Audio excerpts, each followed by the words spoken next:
a mais um vídeo no canal e nesse vídeo estou trazendo para vocês a minha análise do segundo episódio de Invencível. E se você não gosta de spoiler e ainda não assistiu o episódio, por favor, para esse vídeo agora e vai assistir o episódio e depois vem para saber a minha análise de tudo o que aconteceu, de todas as cenas desse episódio, tá bom?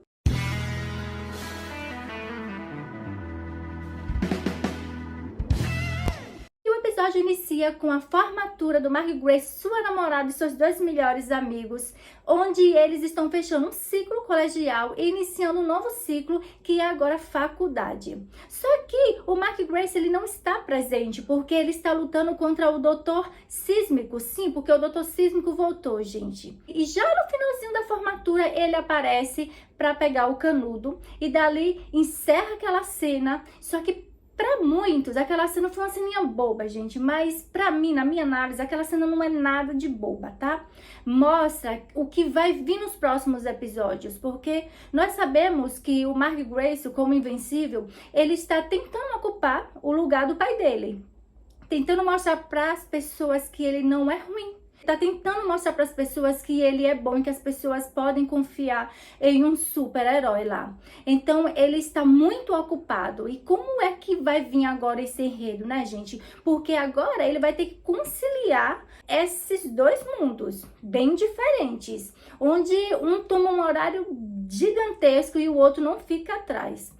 Então, essa parte foi para nos explicar isso. E outra cena que deixou bem claro que fechou essa minha análise foi quando eles estão comemorando na casa da Ivy, onde ele está ali ligado no Cício, ele está ligado a todo momento para receber ali um chamado Cício e proteger a cidade. Então ele não quis beber, daí a Ivy vem com um coquetel sem álcool para ele, para que ele se envolva um pouquinho com eles lá e ele também se distraia e se divirta. Então aí fechou a minha análise dessa cena da formatura dele, mostrando que a formatura não foi só uma ceninha boba para dar uma normalidadezinha, uma tranquilidade nas cenas que viriam.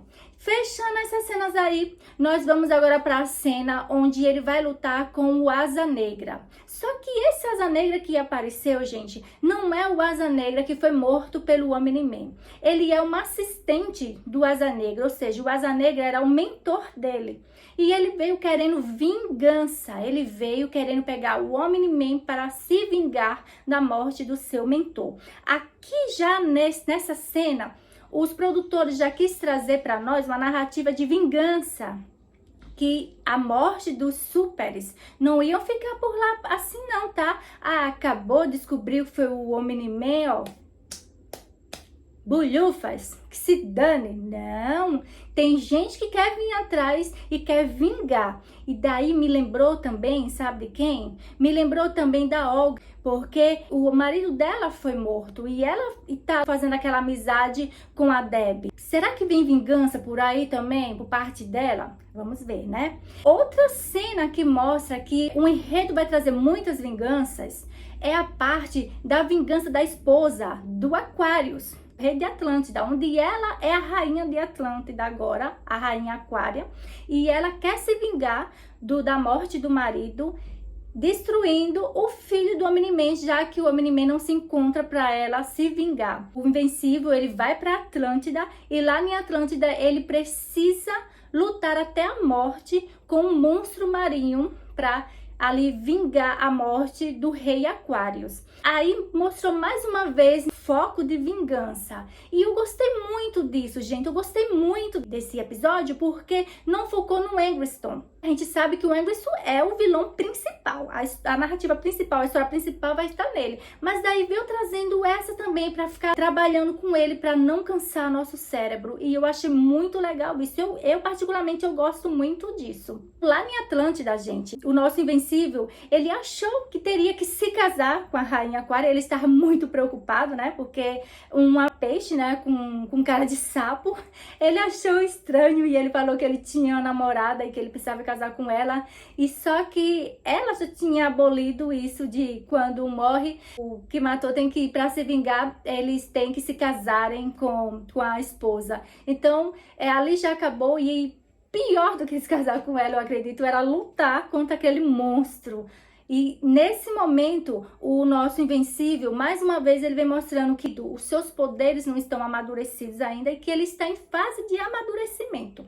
Essa segunda temporada ainda vai focar muito no amadurecimento dos poderes dele, da força dele. E ele leva ali uma surra danada do monstro e no final ele descobre, gente, qual é o ponto fraco do monstro. E daí ele vai lá e começa a socar o monstro, só que o monstro, para se defender, solta um som muito forte, onde aquele som ele acaba afetando muito o nosso Invencível, Mark Grayson. Ele sente tão mal que ele até sangra pelo nariz. Então, nesse momento ali, gente, mostrou para nós uma fraqueza do Mark Grayson. Existe uma fraqueza nele. Aquele som fez com que a parte do cérebro de equilíbrio ficasse desequilibrado e deixasse ele atordoado. Ele ficou super atordoado, onde ele praticamente pediu ajuda a Cício. Ele não é de aceitar a ajuda do Cício. Nesse momento ele aceitou, ó, e capou o gato dali. Só que nós sabemos que, diferente do seu pai, ele é um herói de verdade. E daí ele viu que o monstro estava desequilibrado e estava destruindo tudo, querendo matar todos os seres lá de Atlântida, e ele voltou. Eu gostei muito dessa cena também, porque mostra que o nosso Invencível, ele é um super-herói de verdade. Ele voltou lá e ele sabia que ele ia levar porrada, mas ele sabia que tinha um ponto fraco, e ele ia vencer aquele empecilho que era o grito, e ia tentar vencer o monstro. E foi o que aconteceu. Ele não deu nem tempo pro monstro fazer o barulho de novo e acabou vencendo o monstro.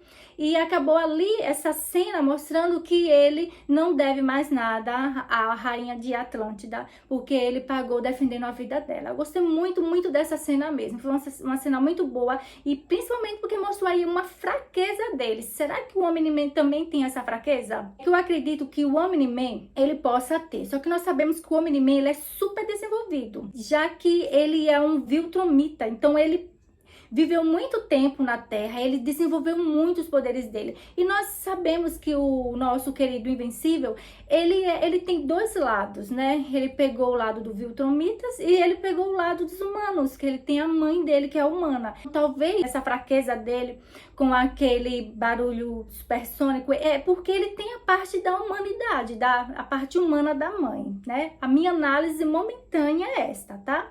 Vamos partir agora para outra cena, onde vão mostrar a Deb, tá? Me chamou muita atenção as cenas da Deb. A Deb tá ali desde o início se mostrando um pouco irritada com a reforma da casa dela, porque na mente dela o Cício, ele não foi muito amigo, ele não foi verdadeiro com ela. Ele pagou ali a reforma da casa dela, só que ele colocou, como ela fala mesmo, o Cício mandou uma equipe de amadores, ou seja, o Cício, ó, investiu pouco para que ela tivesse uma vida digna com o filho. Então, ela pegou isso ali e aquilo tava frustrando, tava deixando ela com raiva. E teve uma cena onde ela teve tanta raiva que ela começou a bater bastante a porta do armário, porque a porta do armário estava mal colocada, gente. Então, ela ficava abrindo. Tava tipo empinadazinha, ficava abrindo toda hora e ela tava com uma raiva danada.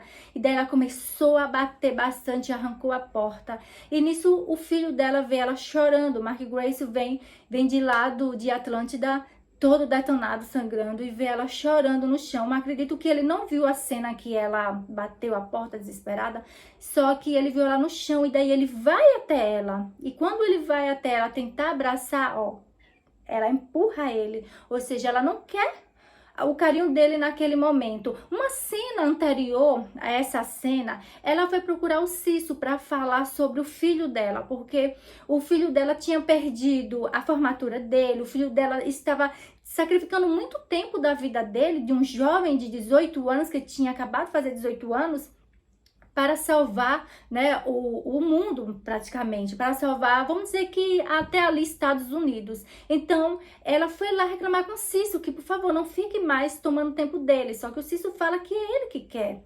onde ela tem raiva, né, do Cício. Então, não sei se ali mostrou que ela tá com raiva dele porque ele tá querendo seguir o caminho do pai e ela tem medo. Ela não quis ele, né? Então, foi umas cenas, assim, bem marcantes pra mim, porque nós sabemos que a Debbie não vai ficar só assim. Outras cenas que ficaram muito boas foi a aparição de um marciano. Na primeira temporada, lá no 4º episódio, nós vimos que o Mark Grace foi para Marte, né, com uma expedição de astronautas. E lá em Marte, eles foram atacados por os sequids, umas criaturas, né, que acabam se jogando no rosto da pessoa e lá eles transformam a pessoa, eles dominam a pessoa.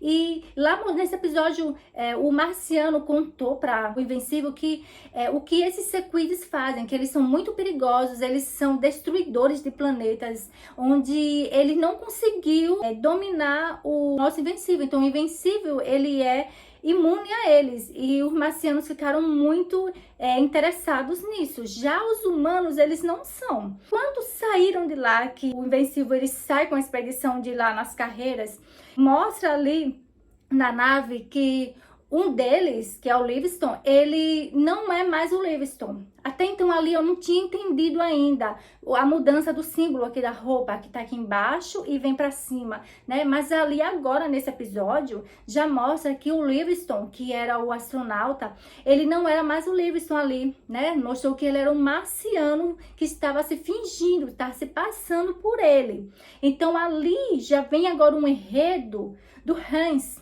Esse Livingston não existe mais, esse astronauta não existe mais. Acredito que ele já esteja morto. E agora esse Hans, ele está aprendendo que aqui no mundo dos terráqueos nós precisamos pagar aluguel, pagar contas, água, luz, gás, aprender a fazer comida.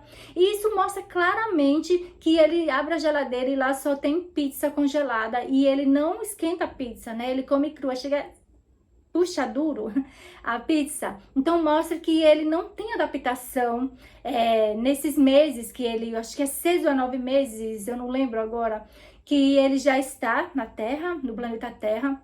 E ele precisa se adaptar. Ele perdeu ali, né? Ele está de licença porque o chefe dele achou que ele estava com problemas mentais. Então ele está 2 meses sem pagar o aluguel. Então ele acabou criando uma maneira de ganhar dinheiro se infiltrando lá nos Guardiões. E daí ele finge ser um super mofo, ele se denomina o super mofo e ele quer entrar lá para o grupo dos Guardiões. E o Imortal acaba aceitando ele porque ele foi lá ajudando. Só que tem agora uma ceninha, gente, onde conta mais quem é esse marciano. Quero dar aqui a minha análise para vocês desse momento até onde nós estamos assistindo.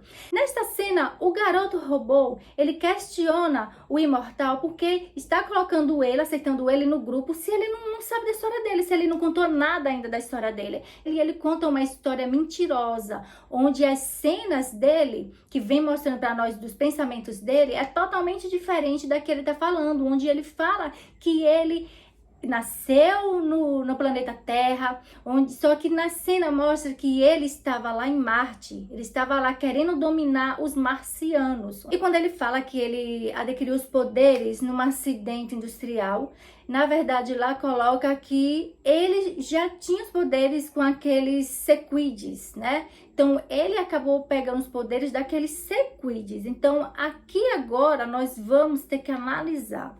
Então esse Hans, ele, na verdade, ele é o mesmo marciano que apareceu no início do episódio, onde ele se dava de bonzinho, só que aqui agora nós já vimos que ele tem uma história toda mentirosa. Na verdade, ele não é bonzinho, ele está se fazendo de bonzinho. Ele é o Hans, que atacou os marcianos, de toda aquela história que o marciano falou para o Mark Grace no 4º episódio da primeira temporada. E daí agora ele vai fazer agora algo muito sério com os humanos, onde ele quer dominar. Agora eu acredito que vai vir uma invasão de sequids por causa disso dele, né?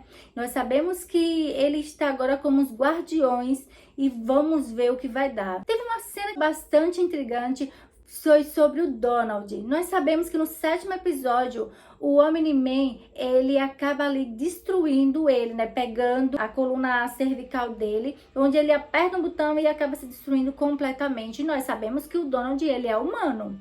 Então, até ali nós sabíamos que ele era humano, né? Então, agora, nesse episódio, traz ele um pouco complicado, assim, que não é aquele Donald, onde a Deb vê ele e ela fica achando estranho, porque ela viu ele se destruir, ela viu ele apertar o botão e se destruir ali, tentando destruir o marido dela. E daí ele vê agora intacto, sem nenhuma lesão, sem estar de cadeira de rodas, sem nada. Ela achou muito estranho e ele também achou estranho. E daí ele vai lá e pergunta ao Cício, e o Cício tira um pouco a história de lado, né? E acaba colocando, dizendo que a Deb tá assim desde a morte do marido. Ela fica um pouco desconcertada. Só que ele achou estranho também. Então essa cena mostra que ele não é aquele Donald do passado, da primeira temporada, que ele tem algumas lembranças, mas que faltam outras lembranças. E eu quero dar 3 teorias sobre esse retorno do Donald. A minha primeira teoria é que ele seja um clone. Nós sabemos que tem os irmãos gêmeos que faz clones. Só que os irmãos gêmeos não tá nessa dimensão, né? Não está no mundo principal. Só que o Cício, ele sabe que tem as máquinas. Então, quem sabe ele fez o clone, só que ele não colocou todas as lembranças. Minha segunda teoria é que ele seja de outro mundo. Nós sabemos que o Cício, ele está um passo sempre à frente. Então, ele já deve ter sabido do ocorrido do Eggleston, quando veio pegar os irmãos gêmeos, e ele já está um passo à frente e ele já pegou um Donald. A minha terceira teoria está ligada aos quadrinhos, onde nos quadrinhos o Donald é um androide, onde o Cício, ele criou esse androide. Vamos ver o que vai acontecer para que a gente conheça mais essa nova história do Donald e ver se uma dessas minhas 3 teorias bate certo com a história dele. Quem sabe, né? Vamos ver agora nos próximos episódios. Encerrando a minha análise, eu quero falar sobre o Eggleston. O Eggleston, ele só aparece bem no finalzinho, lá nos pós-créditos. E essa cena de pós-crédito mostra que o Eggleston, ele não está parado na sua vingança. Mostra que ele está trabalhando a todo vapor para se vingar do Mark Grayson. E o Mark Grayson, ele está preso. Só que ele não está preso pelo Eggleston. Ele está preso pelo governo dos Estados Unidos. Ele está lá no Pentágono, numa área lá do Pentágono, onde ele está preso pelo governo. E o Mark Grayson desse mundo, ele fala que o Omni-Man, ele foi morto por várias explosões quânticas que o governo aferiu contra ele. Então, foi tantas bombas quânticas para matar o Omni-Man que acabou destruindo quase toda a Europa. Isso mostra que nesse mundo o Omni-Man foi destruído. E aqui agora fica uma análise minha. Será que essas bombas quânticas conseguiu mexer ali na fraqueza do Omni-Man? Será que essa fraqueza dele foi a mesma que o Mark Grayson teve? Quem sabe, né? Vamos ver agora nos próximos episódios. E nesse mundo, o Cício e o Donald, eles são mulheres, né? Eles têm a forma feminina. Foi bem interessante essa cena e eu acredito que o próximo episódio agora vai focar nele, vai focar no Eggleston. Minha análise do segundo episódio de Invencível foi essa. Eu espero que vocês tenham gostado. E se vocês gostaram, deixa no comentário aqui para me saber. Se vocês não gostaram, também deixa para eu saber, porque o feedback de vocês é muito importante para mim, gente. Se vocês gostaram e querem receber mais conteúdo meu, se inscreve nesse canal e ative o sininho, porque o canal é novo e o YouTube não tá mandando para todo mundo. Então, ativando o sininho, você vai receber todos os vídeos que eu postar aqui. E se você gostou, gente, não esquece de deixar o joinha de vocês para me ajudar, tá bom? Aguardo vocês no próximo vídeo, nerds!